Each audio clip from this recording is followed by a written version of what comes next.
I think that is the limit. After cleaning up, you need to enjoy yourself. And how do we do that? Well, it's people, I think I'm one of them. I was at least one of them. I didn't look forward to the work I had to do. And it was kind of not so nice to do some work. What is work? It seems to be a very harsh word. It's not easy peasy, but my mom, she loved work, and I have a little story about work. I even school. Even school, in my case, didn't go well. The teachers that are still living may have some memories of that. I didn't like to sit on the chair by the table and be picked on in public. I was ashamed. And to go through that shame, I don't know how and why grown-up people can put children to shame in that way the teachers do. And there is so much comparison to each other by the teachers. So that's my opinion. I think in order to succeed,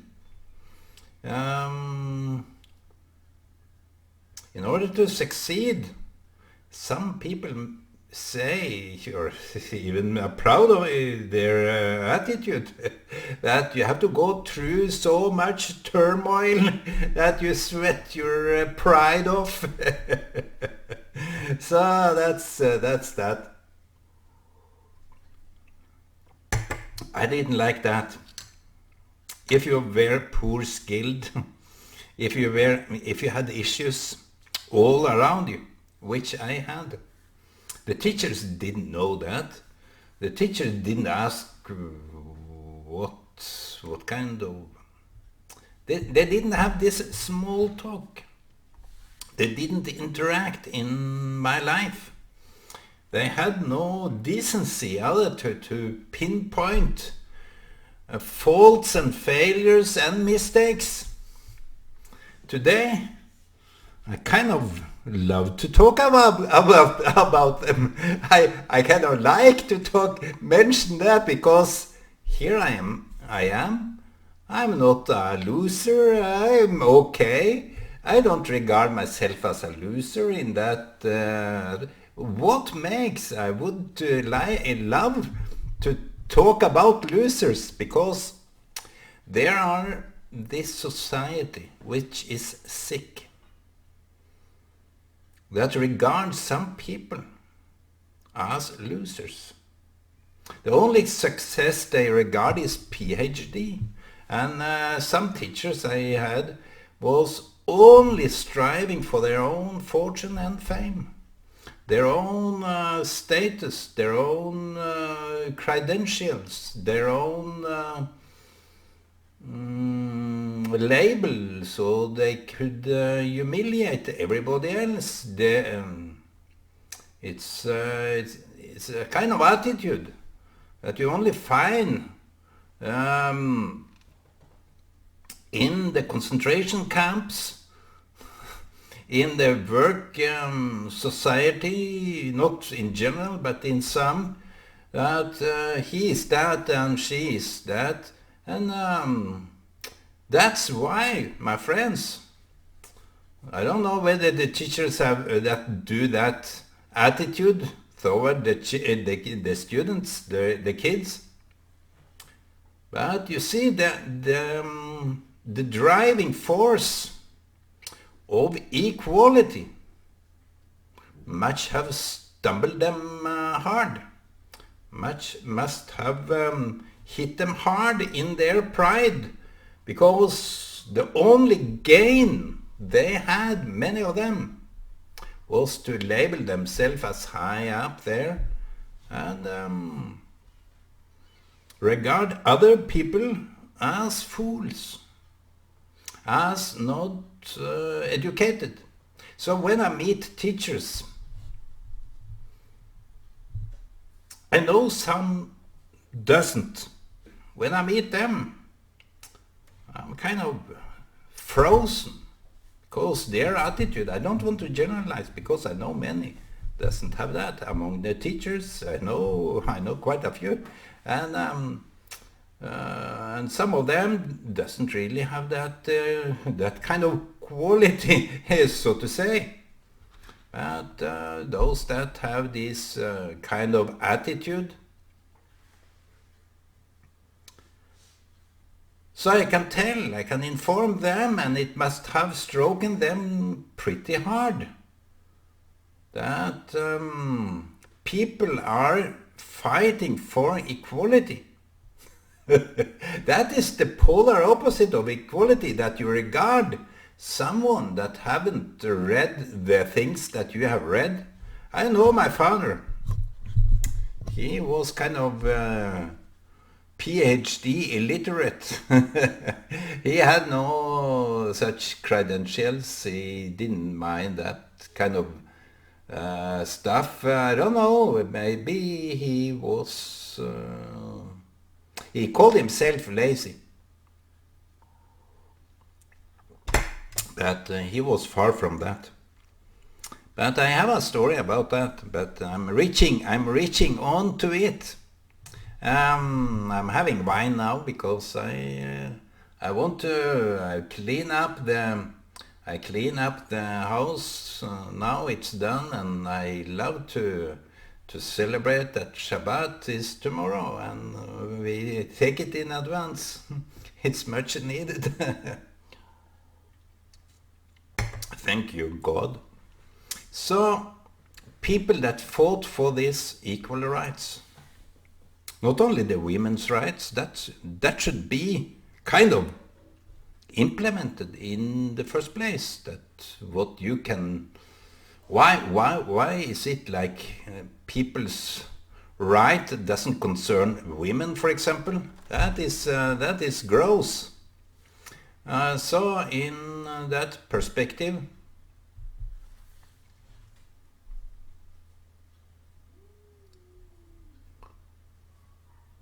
many have left out.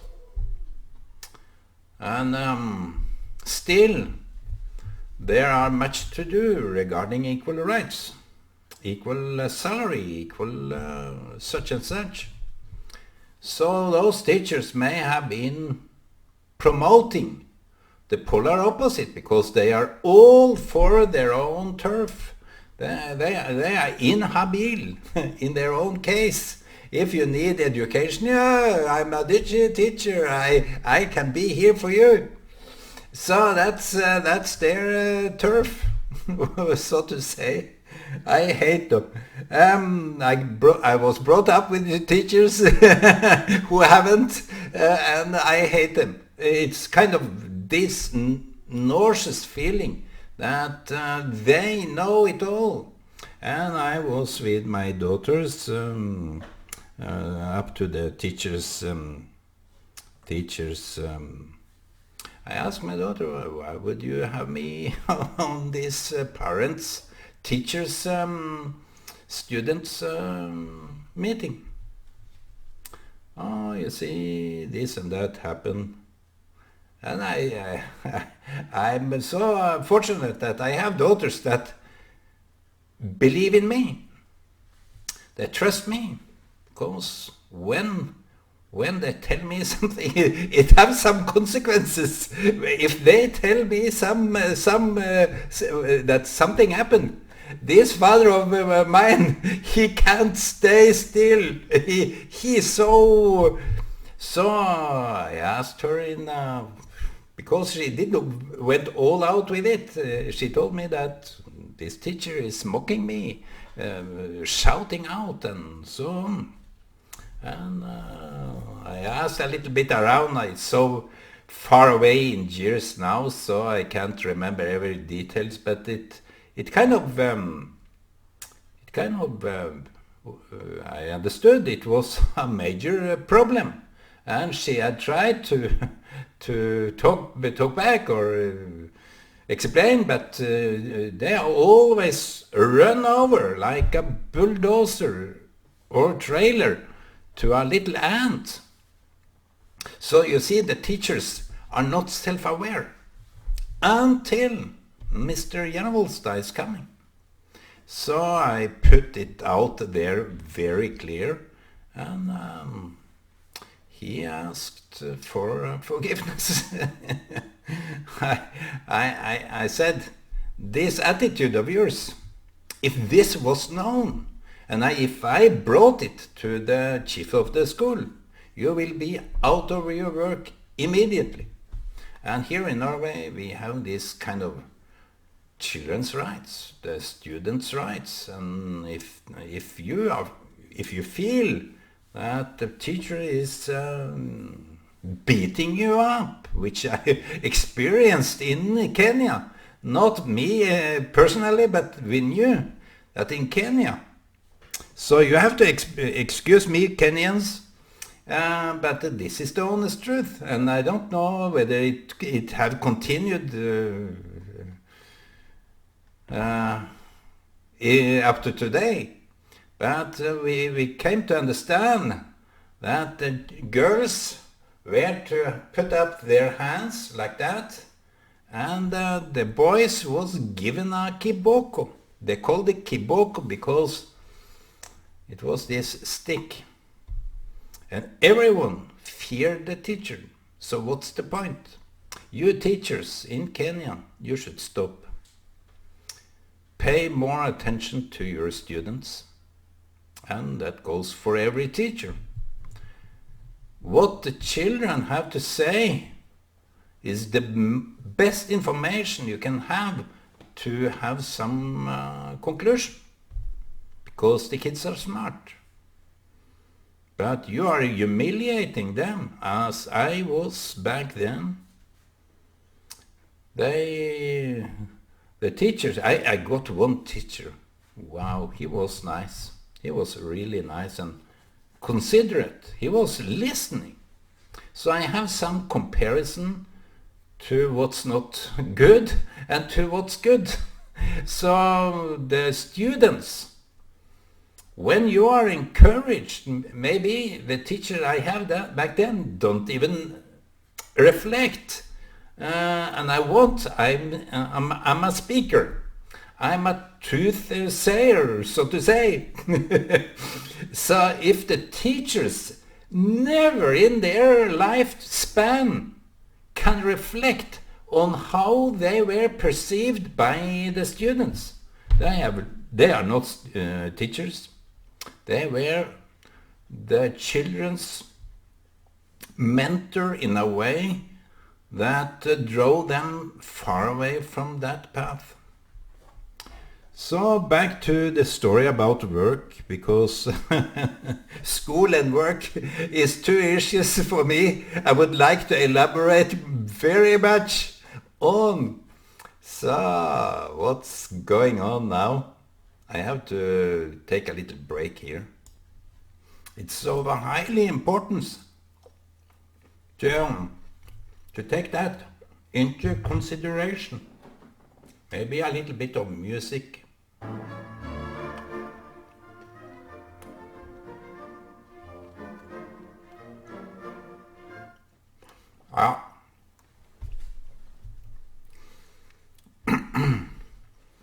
Now I almost forgot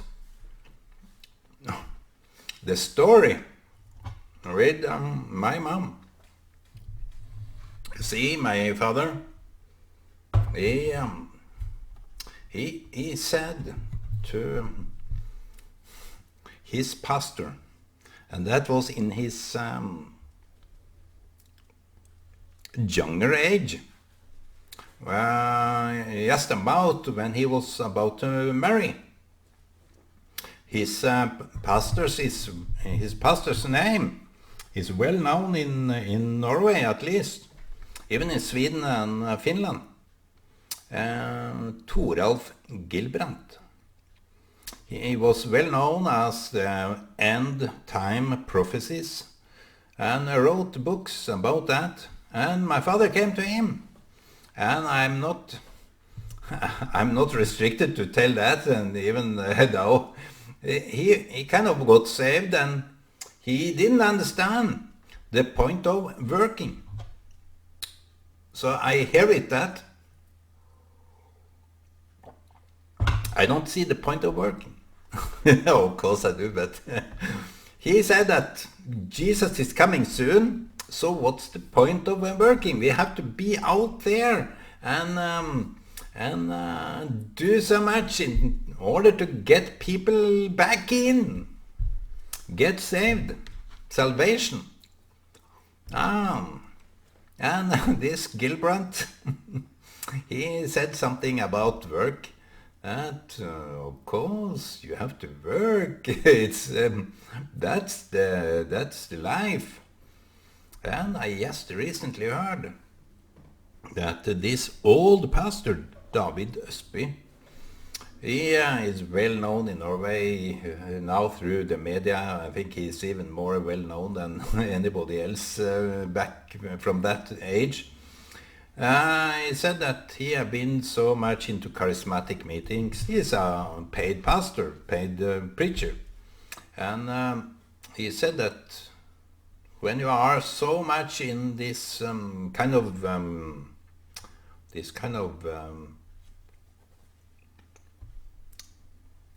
charismatic meeting, you can be moved. You can be carried away. So he learned his way of dealing with that, because it's not always exciting. Life is not always there at a meeting. It's just, in my view, most of the cases, it's just a show off. It's something happening because that is the open space, that is the defined space in order to be there. Be there. So he found the solution was to harmonize his life. I do it by cleaning the house. I do it by having this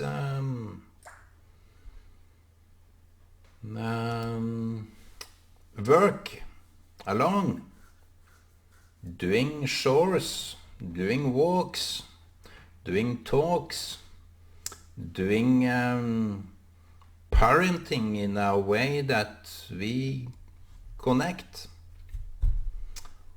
We do talks that make us connect. People may be envious of me by my friend because we connect. That shouldn't be something of envious character, because it's the way I am. It's how I am. I like to connect. So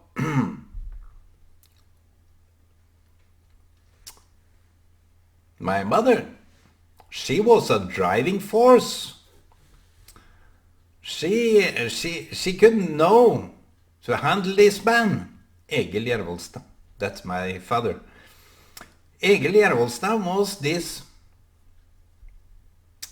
confused. I would put it like that, as I have understood my father back in those times. And I think he was confused not in a bad, crazy way. It's not something about the psyche that you are sick or something. It's just the way you are. I can relate to that. People that think that being him, he must be crazy, he must be sick. But people are very they have no perspective of life. When things is different from their view, it's either sick or something wrong, something odd.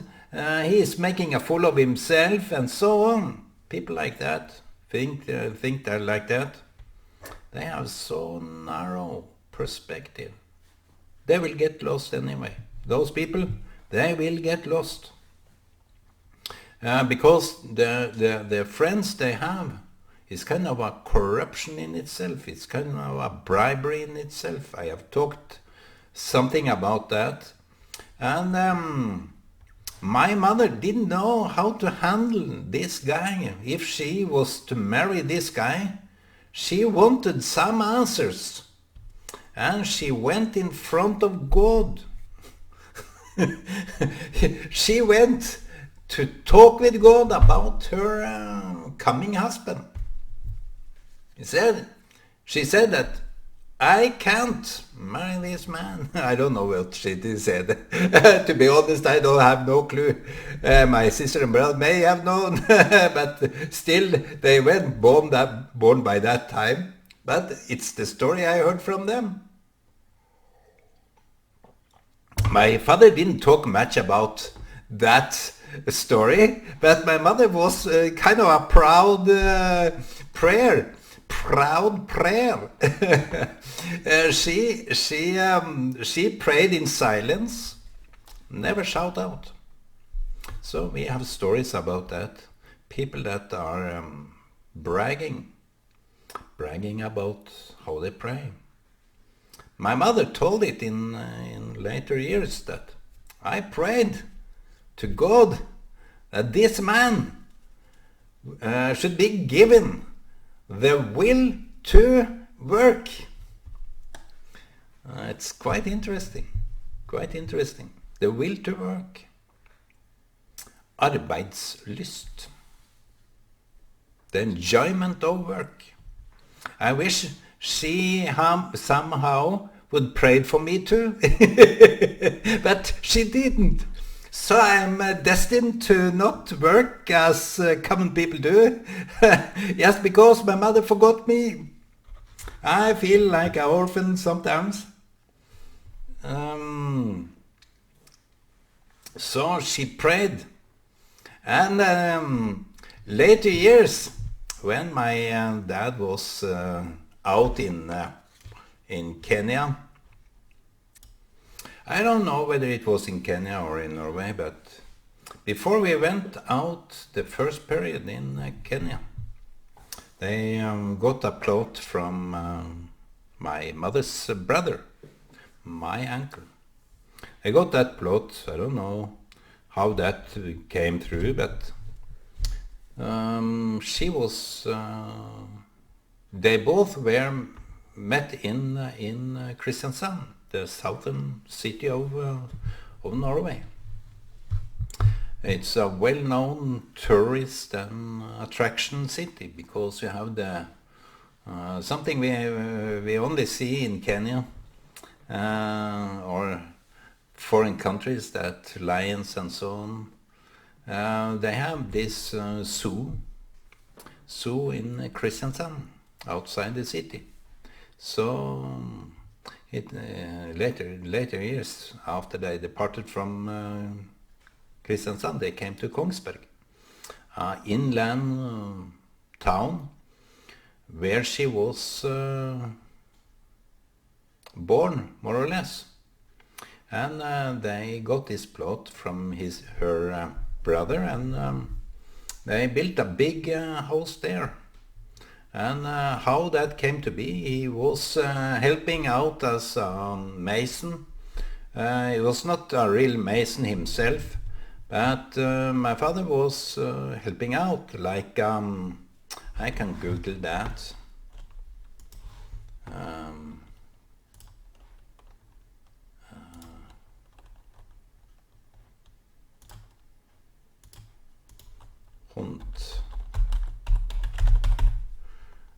Handrails. Handrails. It's handing the equipment to the mason. So that was, he built this house by himself. And she must have gotten her prayer come through, because this guy, my father, couldn't stop doing anything. He worked in the weapons factory before they came out to Kenya, and when they came to Kenya, he was together with other missionaries building up a mission station, Nyambari Hill, and that was he was the mason, and he knew what to do, how to do it, and everything. So I think he educated many laborers regarding this building technique. So my mother said very often that this man of mine, Egil, he can't even finish his meal before he's out again. And way before the laborers came in order to do their chores, he was out preparing everything. And she said that my father, Egil, her husband, what more to credential, he went out after having his meal, not finishing his meal, with his bread in his mouth, going out to work. So that's the prayer come through, that this guy couldn't wait. And she had this kind of it's kind of pretty exemplary. My mother, when she was working in houses, it was kind of a householder. What do you call it? I don't know. It's not that important, but she often said, "What a lazy horde of people here! They were exhausted." While what are you exhausted about? What is there to be tired about? Yes, come on and do your work. So she had this nice, and it was in the family. I'm obviously adopted, because I got no strength from the family, and the will to work is totally absent. But I think that what I was talking about yesterday was this natural drive that we often have when people are standing still, that you feel that tensity, that stress, that it's not enough, it's kind of not enough, never enough. So we need to have something to do, but not doing. It's good that we can take some time off not doing something. It's have peace of mind. It's kind of, if you can relax, not to misuse that time, obviously, but if you